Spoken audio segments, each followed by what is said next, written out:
Hello. In today's video I'll be doing a teardown of a Samsung HT-X200 DVD player.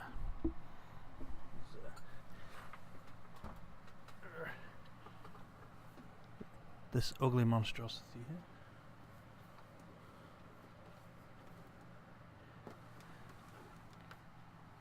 Now it partially works. It has problems reading discs and keeping discs. It's supposed to be a full surround sound system, and it's ugly as hell.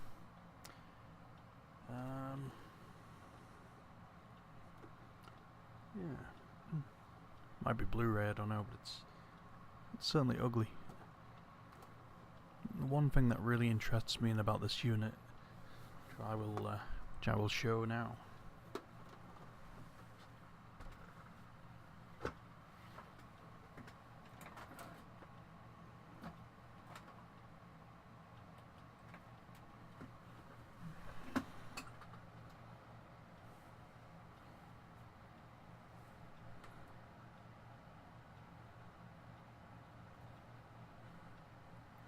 It has a dot matrix LED display behind the front cover.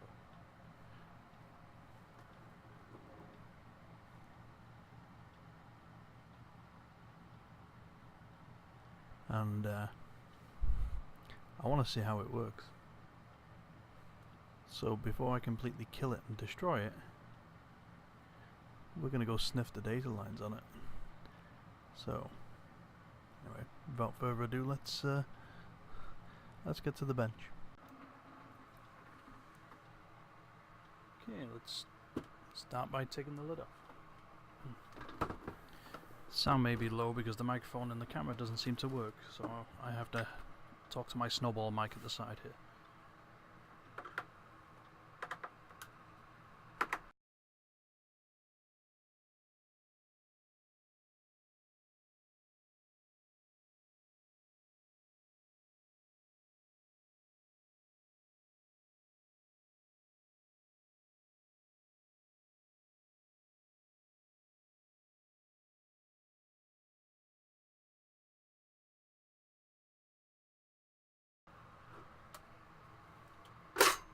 Aha.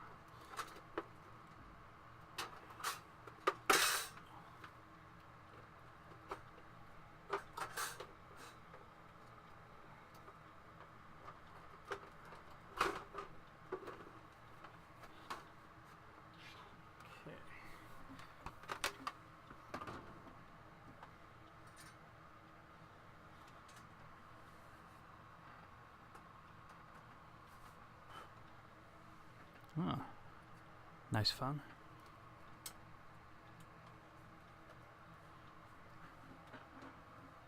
Still a lot more screws.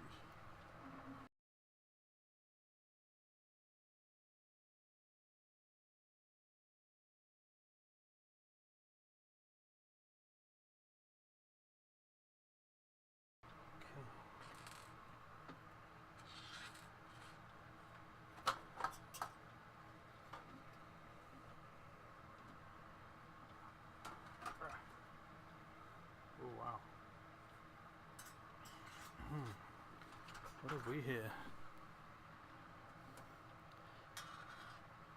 Telltale electrolyte spew. Sorry, the ones on the right definitely burst.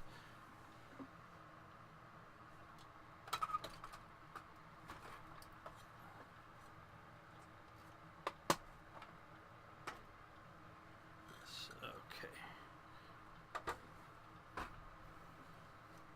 Those are the buttons.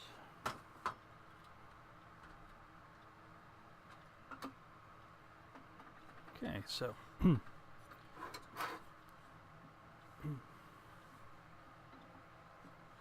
have here the power supply section.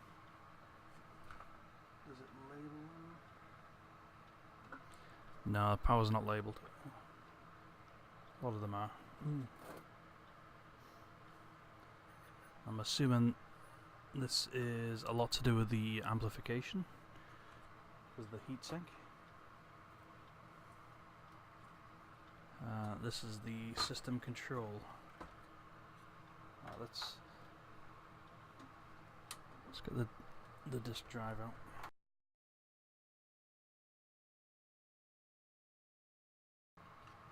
Okay. Let's put that aside.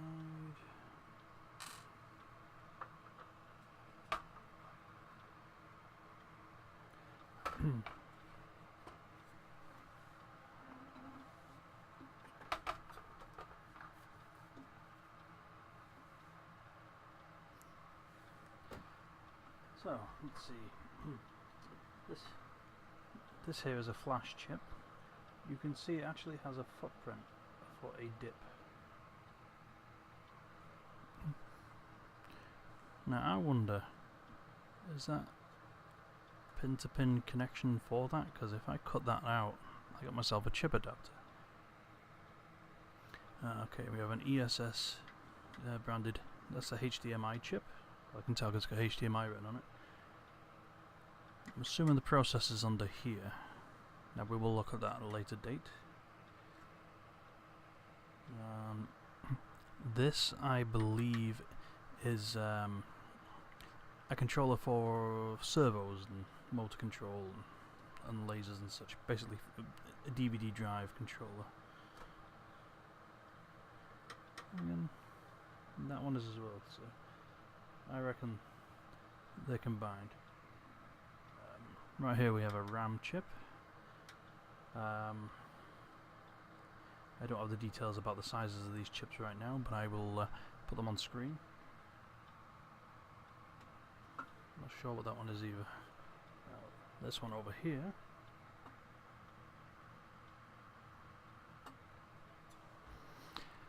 I'd hazard a guess that was to do with the audio. So it looks like some kind of audio DAC or codec type chip. Okay, let's flip this over. Now I have to be careful over here because I did have this on not too long ago. Oh, look at that.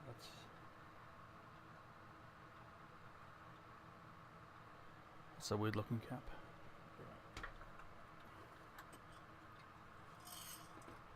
Okay. Looks like a single screw here.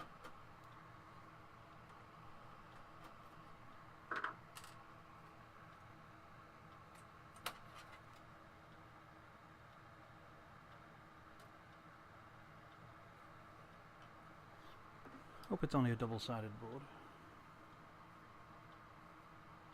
What's this? Oh, look at this. What I need to do is to get this into a state where it'll fire up, and I can see it sending data out.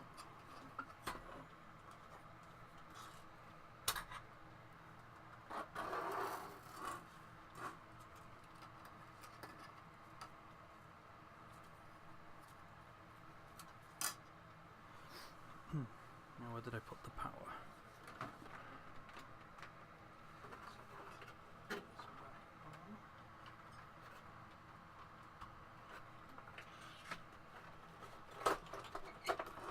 Which works great. Makes itself into a nice shield.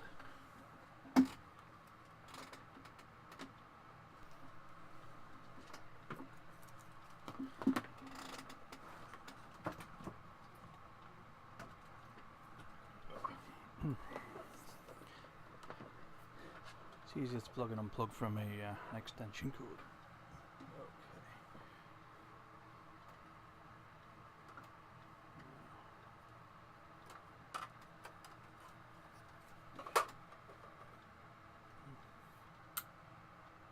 So you can see it when it lights up.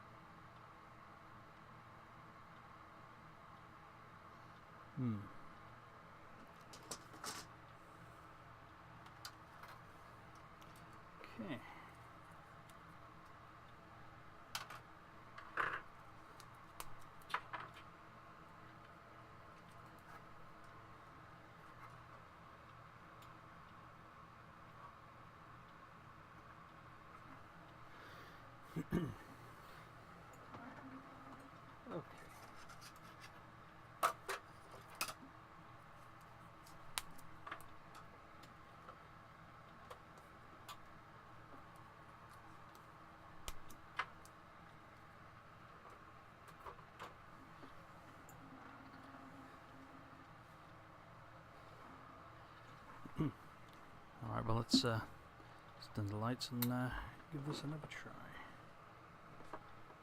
Oh.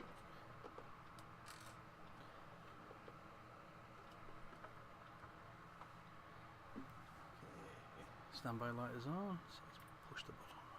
Ooh. DVD.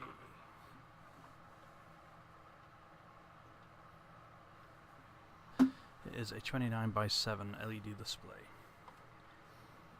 So I will now figure out the clock and data lines, I suppose. I will have a look at the data sheet for the part and let's see what it is.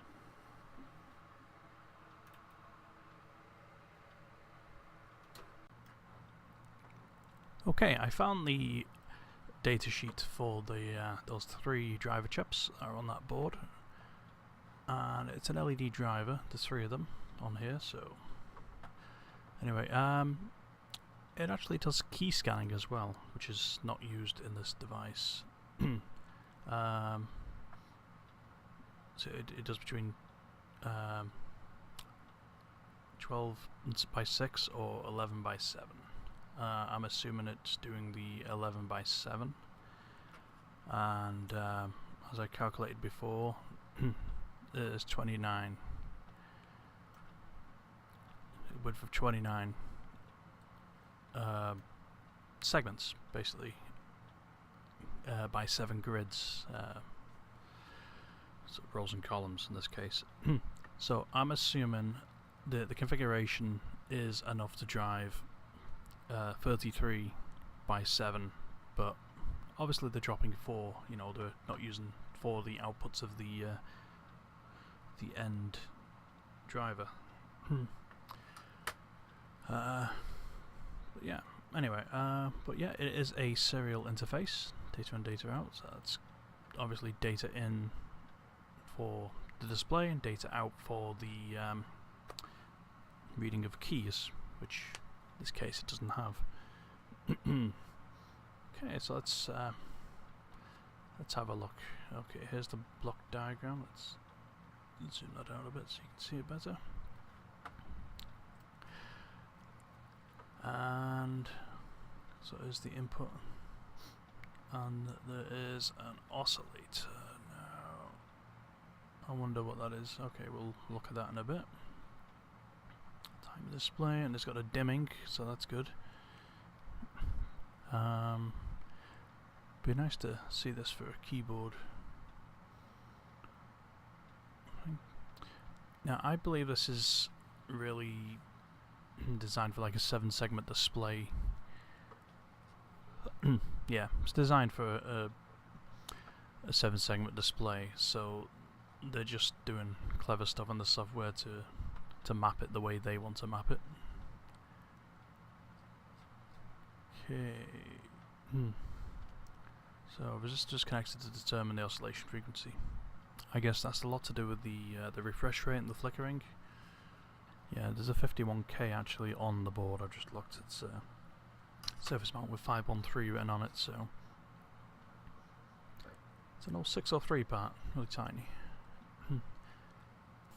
Okay, now this is what I'm interested in, the function description. The command to set the display.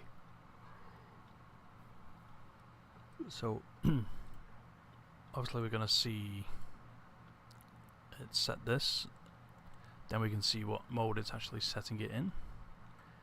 Now I am assuming it is 7 by 11, so otherwise 6 by 12 doesn't make sense, because it'll be way wider than what's needed, and then 1 pixel short on the rows.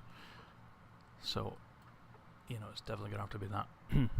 This we'll have to confirm looking at the logic analyzer. Oh, nice. So it has a video RAM. Basically, you load your data in, and it'll display whatever. Very handy. That means you don't have to constantly refresh it. On here we can set the brightness of the display, pulse width modulation. Okay, this is all the timing data for scanning and timing for the commands. Anyway, I will use the datasheet now, and we'll sit and reverse engineer the circuit and see what's what.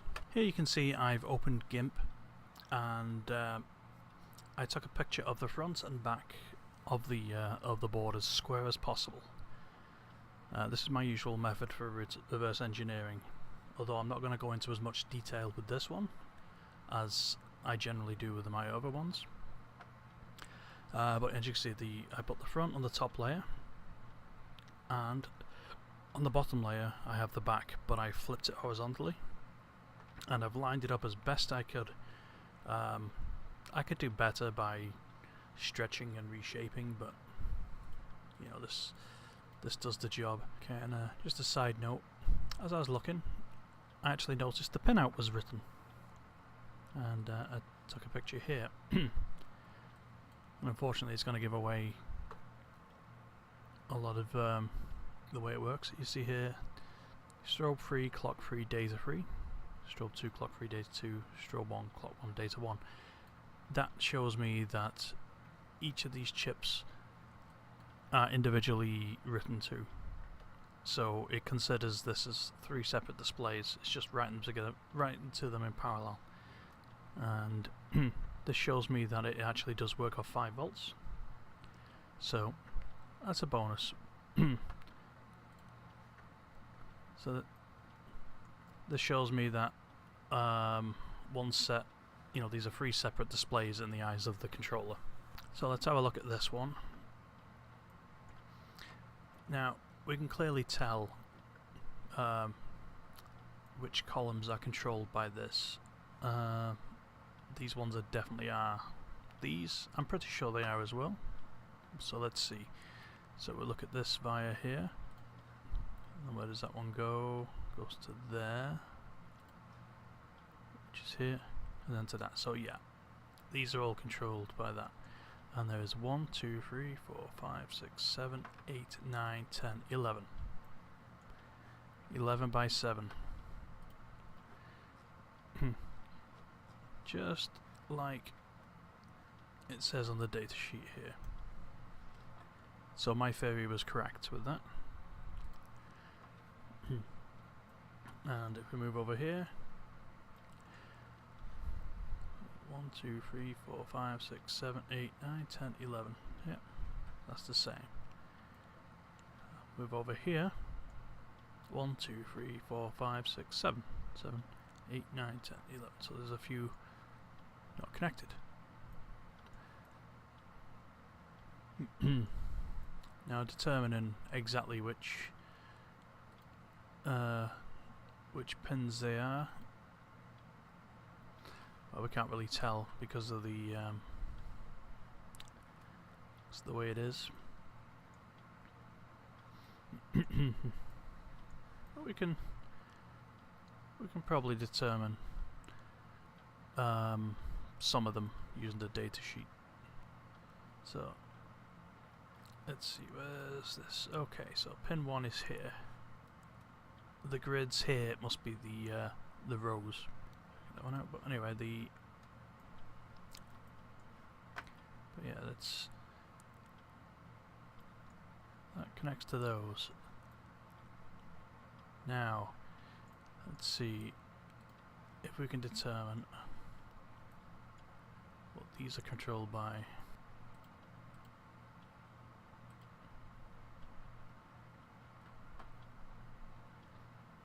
Yeah, there appears to be no other visible connection from here to the chip. So I would say there's definitely an extra layer in there somewhere. That's a shame. But then again, it's not a too complicated circuit to figure out. I'm not going to reverse engineer this circuit any further. I may do it as another video. So I will solder on some tap points and I'll get the logic analyzer out.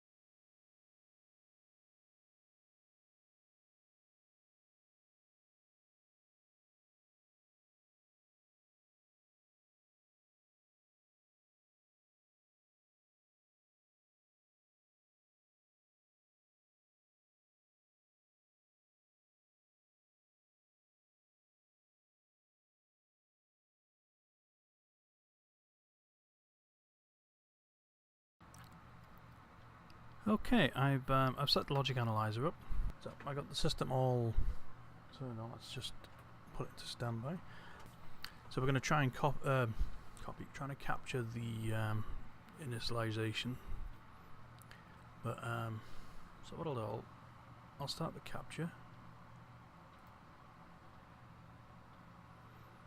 So oh yeah, I should show you what I'm doing first. Okay, 5 megahertz. Those are all set. Doing the first 2 channel groups because we've got 9 data things to capture. It's a pity it's 9, but you know, 3 sets of 3. I'll label them on the side here. Okay, we've got RLE, so it's compression. Okay, now I'm triggering on the first strobe being 0, which I will show you why in a minute. So let's start the capture and then I can turn it on. After a second I should, there we go. So let's zoom in. Right. Okay, my first thoughts here are, well, these 3 are for the first chip and the second chip and the third chip, which is so aptly named. Now, what I've noticed here is the first chip gets its data, then the second chip, and then the third chip. It's not all in parallel, which I thought it might have been. And then there's a second set of commands, I suppose, being sent. Must be commands because they're very short, and this must be data. Okay, so let's have a look first at the data sheet, see what it says. Now this is how the when the strobe is pulled low, then the chip knows we're talking to it, and the data is in on a rising edge of the clock, and its least significant bit first. So we'll have to keep that in mind when we're doing some looking at the data. Okay, so I'm going to open a notepad here. Let's have a look. Right, let's zoom into this first packet.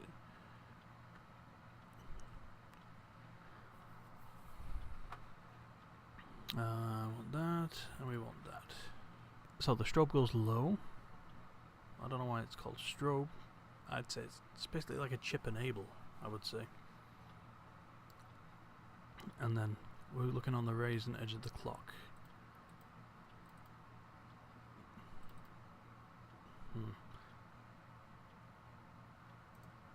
Oh, I need a cursor. There we go. Well, that makes it difficult for me to get to the notepad. Ah well. Okay. So we'll have a look here. So, the first raising edge of the clock. We have a data low, 0. Next one 0, next one 0, next one 0, next one 0, next one 0, next one's 1, and the next one's 0. So there's 8 bits, and So there's 6 zeros, a 1 and then a 0. It will leave a significant bit first. So it'll be 0, 1, 0, 0, 1, 0, 0, 0. Wait. I got it right? Yeah. Okay. Now let's see. I'm assuming that's a command because how do we know what we're sending? Okay, commands. Commands 1. Display mode settings. No, it's not this one because that's a 0. So therefore it must be this one. This is the data settings command. So let's see, what does this mean?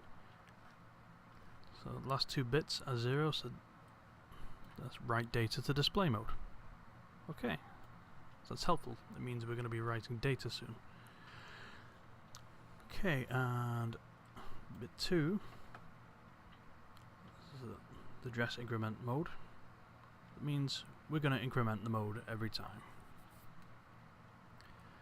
And then bit 3, normal operation, so it's not in test mode. Okay, now let's have a look at the next byte. Now, you'll notice this is a group of 8 clocks here, and then a bit of a delay, and then another 8. So 1, 2, 3, 4, 5, 6, 7, 8, 9, 10, 11, 12, 13, 14, 15. There's 15 bytes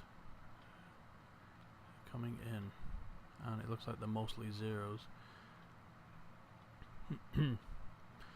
Alright, let's have a look at this first byte. So clock 1, it's 0, 0, 0, 0, 0, 0, 1, 1. And because it's you know, in reverse order, least significant bit first, and we flip it. Now, is that a command?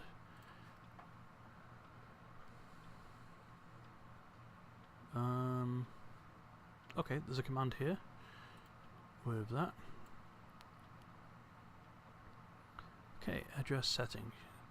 Set the address of the display memory, and it sets it to these 4 bits. 4 bits, which is 0 in this case. And then 1, 2, 3,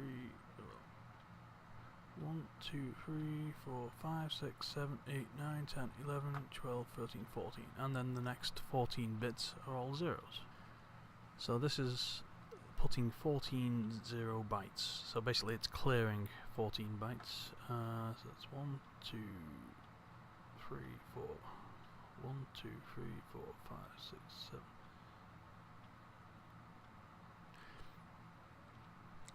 Okay, so yeah, this is 7 by 2 bytes, so that's 14 bytes. Fill in this with zeros. These are identical. Okay, so what's next? Where'd my cursor go?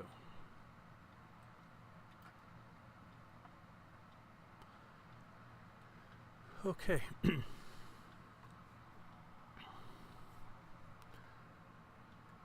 Okay, then we got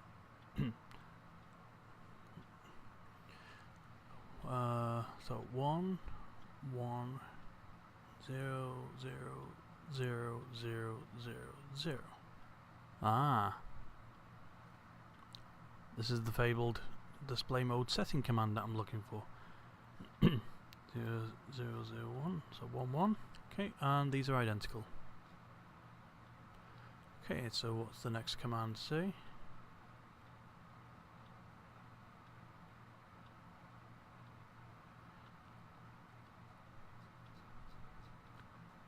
Now these strobes are held together for a very long time. No, the other commands do that. Maybe... I don't know. Maybe it's something to do with the timing.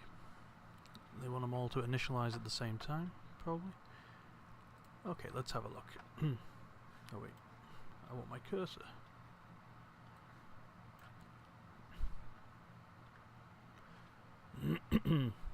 Right.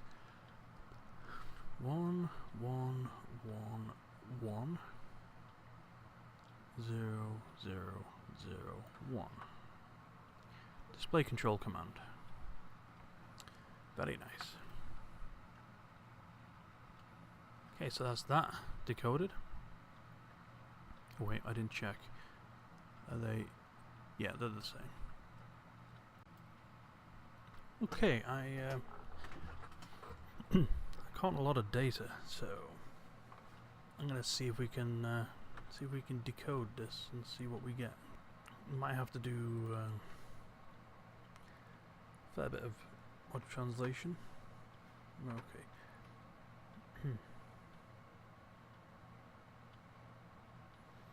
So we ignore the first byte. Okay, I I had to fiddle around with the bits. I actually went and retranslated it all, and here's what I come up with. When I got 0, so the first digit 0, 0, 1, 2. Okay, and then the next digit 0, the 1 and 2 is the bytes. So this is byte 1, byte 2, byte 1, byte 2, byte 1, byte 2, you know, like that. And so what I did also, I took a picture of the thing lit up to help me, and I also looked again in the datasheet. Anyway, it turns out these are actually reversed inside the memories when it draws it out, so it looks more like this, byte 2, byte 1. And when I redid it, I corrected the left and right, for the high and the most significant, least significant bits, which I shouldn't have. So I flipped it, and then I noticed, because it's 11 bits, 11 dots instead of 16, I truncated the 5 dots. So there you see it's starting to make more sense. So now when I put them one after the other, that. Obviously this one's a bit more truncated because it's a few more. Then we get this. And, oh, can't see it, sorry.